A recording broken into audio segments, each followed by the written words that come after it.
Good morning and welcome to Volta Region Vlogs, episode 11.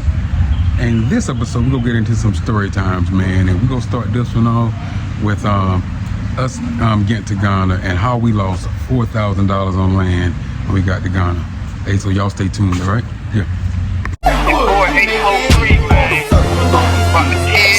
So you demons in the comments, bring it. You can't bring me down. You're weak.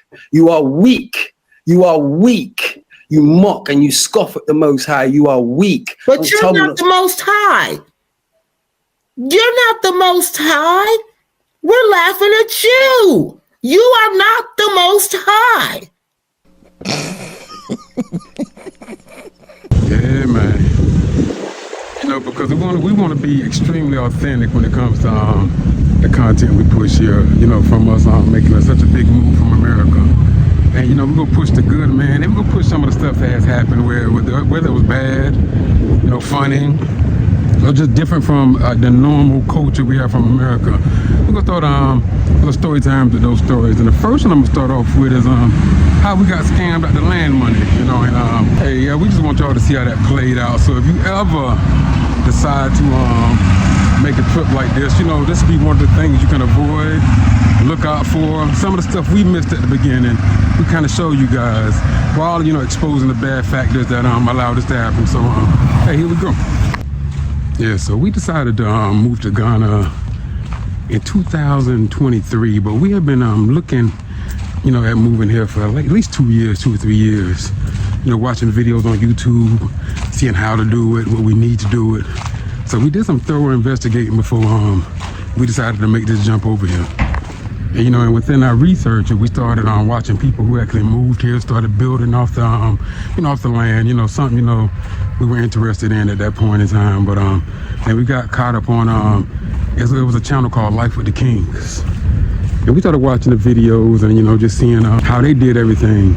And then you know, they were a very family-oriented channel. I saw other people purchasing land through them, and didn't see no kickback or anything. That's what I was watching for, you know, to see if you see any kind of negativity coming behind it, and I didn't see anything.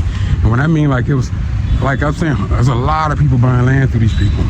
So I kind of thought everything was legit. So we went ahead and, like in May, we decided to go and make that purchase of the land. But we feel it's the right one. This has been our healing journey. Yeah, like, I'm not sure if any of you are aware, but Life, which is the name of our home, and obviously, you know, it's the Life in Life with the Kings, LYFE, actually stands for Love Yourself for Eternity. And, damn, you know, the Father gave us that name, or it's actually, is it right term, anagram? Yeah, anagram. She's sitting there next to somebody who think they the Messiah, the King of Judah. And she got the nerve to try to talk about somebody and insult somebody. And you sitting there with somebody who talk about they the Messiah. They the Messiah. But he's accused of scamming. He's accused of being a scammer. Hey, bro, come on now, dog. Come on, man. Yeah, so we're gonna just fast forward until when we get to Ghana, just put it that way. Take the plane, stayed at the hotel in Accra a couple of days, and we finally meet Daniel. And you know, he takes us back to well, y'all see a lot of videos out in the village, that's called Suhum. So we get to Suhum. Good morning, y'all. Good morning. Okay, this guy saying he talking a good talk. Okay. We'll try to deal with him and see what come with it, what's the outcome of it. And he basically sell you out of when he start talking about God this and God that, and then he put his wife there, he put his little kids in the front. So you thinking a sane man, because I'm a you know, we all been around the block. You would never think that a person would put the children in front of the gun. Because that's basically what he did. And like I'm telling you, when I went up there in the mountains and to go wait in the morning, and then his son show up in the car. The Ghanaians that I was with was looking at me and telling me like, yo, he said his little 21-year-old People in the jungle. His son would get chopped up, and then that would be the last of them. That's the type of games he played. His daughter, and her boyfriend, they got away from him quick too. Because they probably figured out money from all these people, and you never know which way harm gonna come or how it's gonna come.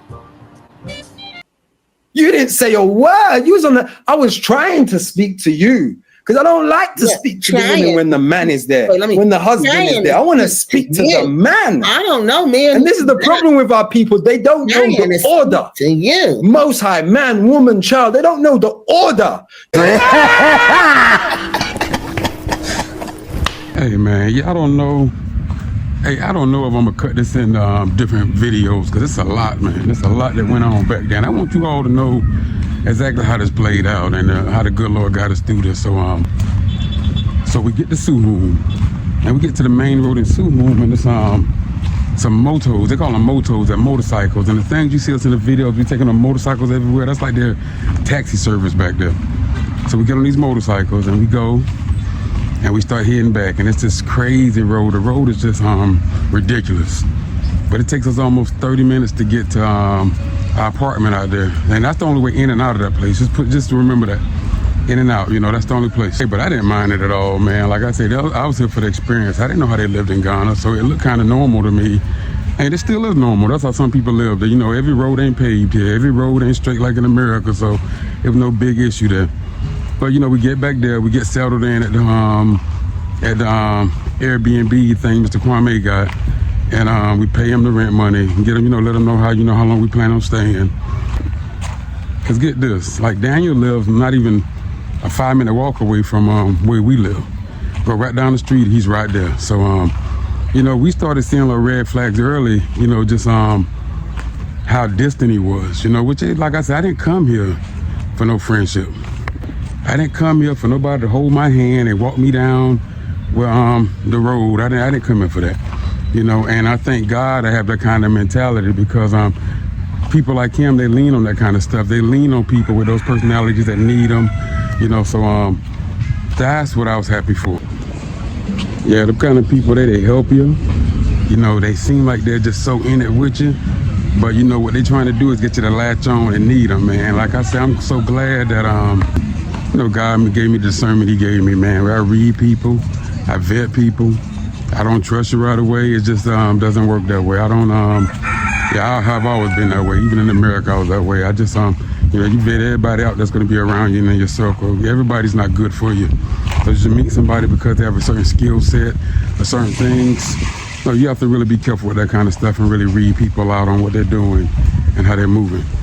And yeah, and that's when you get the most savage side of me, you know what I'm saying? I got my wife and kids to have to take care of. You know, I got to make sure they're okay. So, man, no matter what's going on back there, I was ready for whatever occasion happened. You know, I got myself prepared by myself, you know, linking up with the right people, getting the right things you need, just in case something pop off, you ready for it. And not saying it would, but you better be ready just in case. So I was already ready for whatever. You know, I already had that mindset before I even left.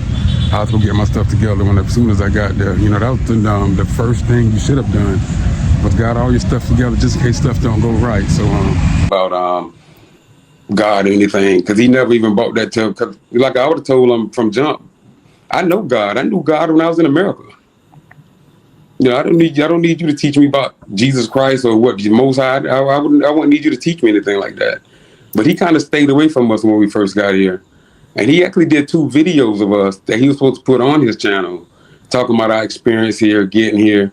And I knew something was funny with him because those videos never even made it to his channel. I never had no issues with the man, never had no problems with him, but he never posted it. He even talked to me and my wife right in front of Mr. Kwame's yard, asking us about this, and we're going to put this up there. Nothing ever came of that. So I already kind of figured that hey, they acting a little funny with us, you know, which is cool with me too, because you, like I said, I'm 47 years old. You go, okay, I didn't do nothing to you, and I'm gonna stand on that. Okay. Yeah, you know, but they got us here, and he showed us the land, then disappear. This is one of the groups that came from the UK to see the land they purchased from Daniel. It's sad because think about the plane tickets, the hotel stays, on top of the money you pay for the land, on top of the money you put into this investment, just to lose it all. Yeah, sad. Bruh, like, bruh, players fuck up. Players fuck up.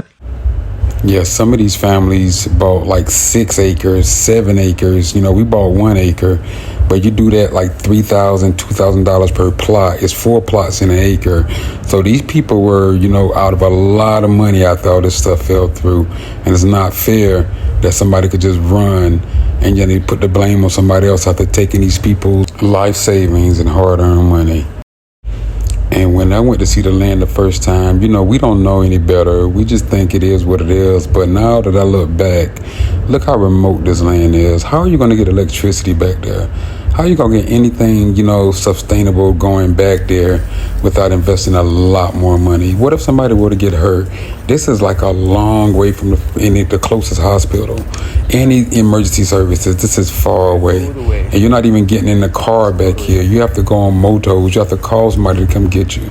So, like I say, lesson learned, man. We saw, we came, we tried, but lesson learned, man.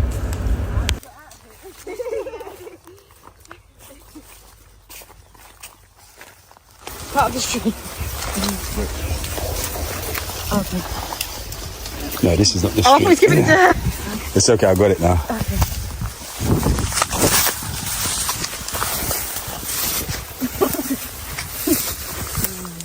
Jump. Okay, he's gonna pick me up. Oh God! Please. Oh, thank you. Oh, you do? Thank you. Okay. Thank you. Yeah, and our land was right at the top of going through this this ditch full of water, and this is the low season of the water. When it rains, you can't even get through there. It's so high. So why would we think that we could have a house on the other side of that? Even though he was telling us he was going to build a bridge. The bridge was $10,000, and he was asking all the people who bought land to invest in building the bridge also. Look at this man, people, who gave this man money. How could Yes, you Father. trust somebody? Look at this man. Holy Spirit, come on in. Look at this. Share this live. We're going to share the rubbish. We're going to share hearsay and lies. So share this one. Man, sit your ass down. All we need is a small boat. And I saw with my own eyes how he would come from across the city, show people land, you know, do these walkthroughs like this of the land, and then leave right after the people leaving here, right back to the city of Accra, and won't come back to the village or, you know, this place here until it was time to show some more land. He was not even living out here on this land. He was not even living the life he was showing on YouTube. That's the crazy part about this. They started getting money and got a taste of that big city, and boy, oh boy, that was it. Boy, that village life and that house they built was not it anymore. Trust and believe. When they started seeing that money, and when they're not used to having anything, hey, that village didn't look the same after that, man. And that's what everybody's going through right now. They spent all that money living a high life in Accra, something they weren't used to. So hey, trust and believe that. So if we were to build a house on the land that we purchased, we would have to come through this every time we came to the land and every time we left the land. This is what we would have to encounter. And when we first got there, they were rushing us. They were saying, start building, start buying your blocks, start buying that so you can lock your land in. So they were really trying to push for us to buy equipment, buy stuff so we could start the building, because they knew on the back end this issue was going to happen. That's why they were saying protect your land. Why would we have to protect the land that we purchased when you think about it? So, and now I get it.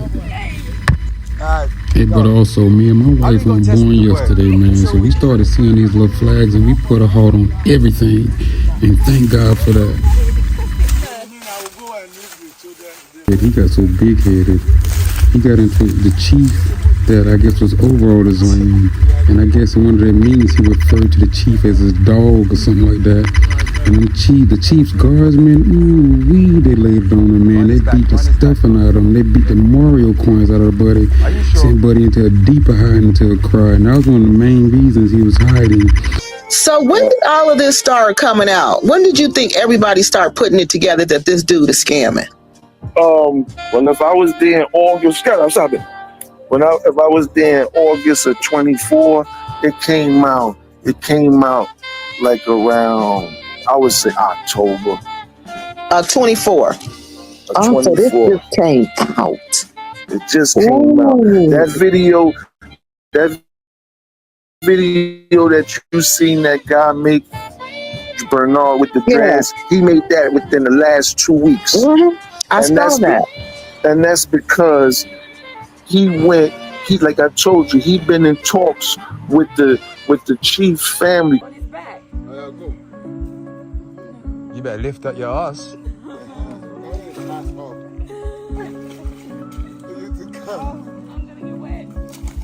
The way you are doing, you will be wet. Never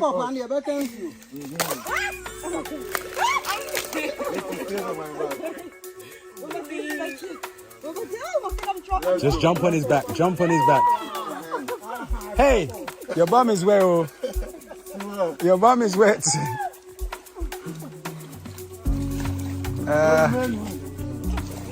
I'll pass. So we're now at Ruby Village with Gina. Come to see her 6 acres. She plays Monopoly well. Very well.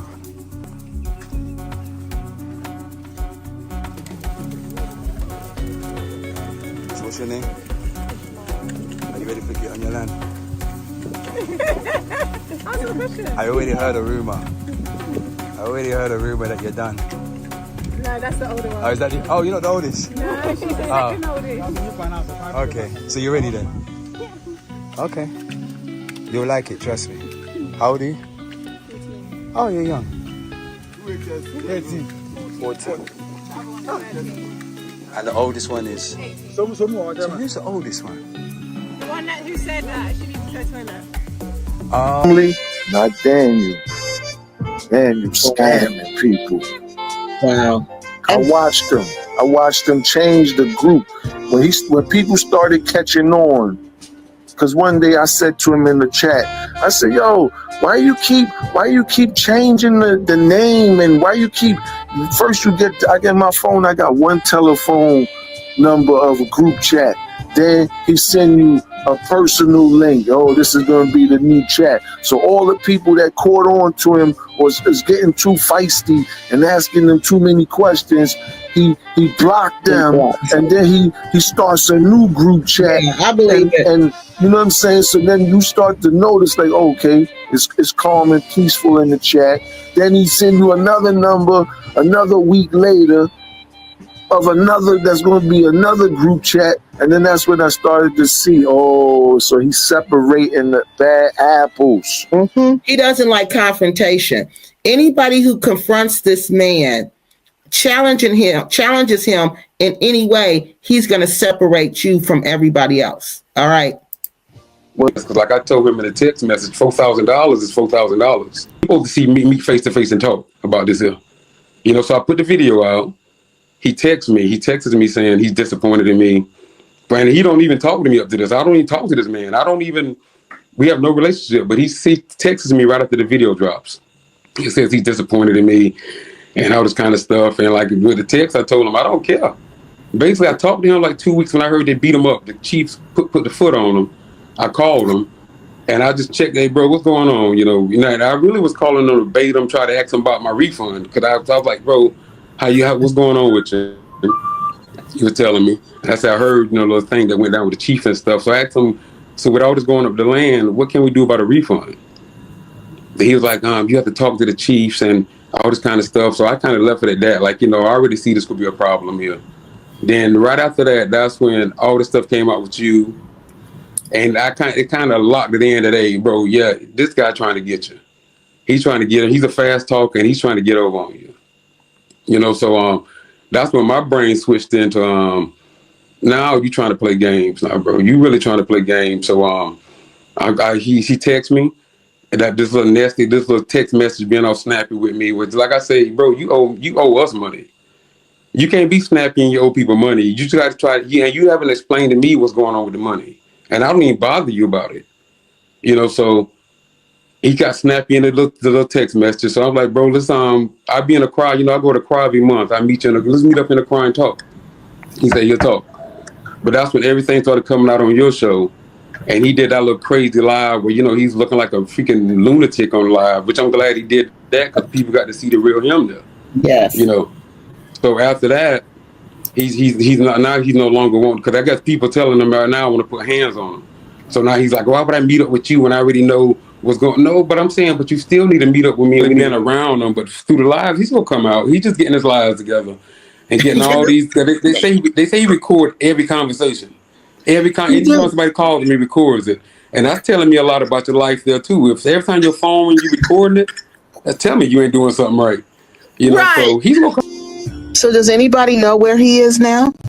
Nobody know where he at. He missing in action. He not answering nobody calls. Says he created his own name off my mom's name. Now who's the weak man here? You created a name off your wife's name. You gave up your whole family name to take your wife's name because her last name was King.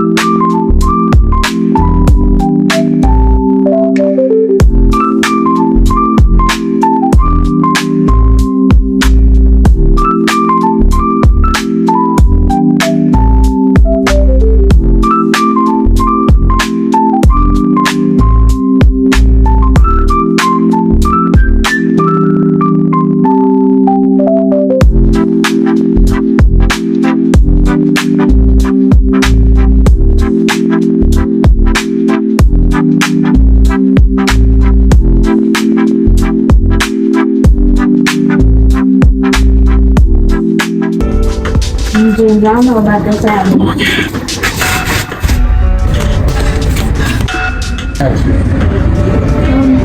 Hello? You need something?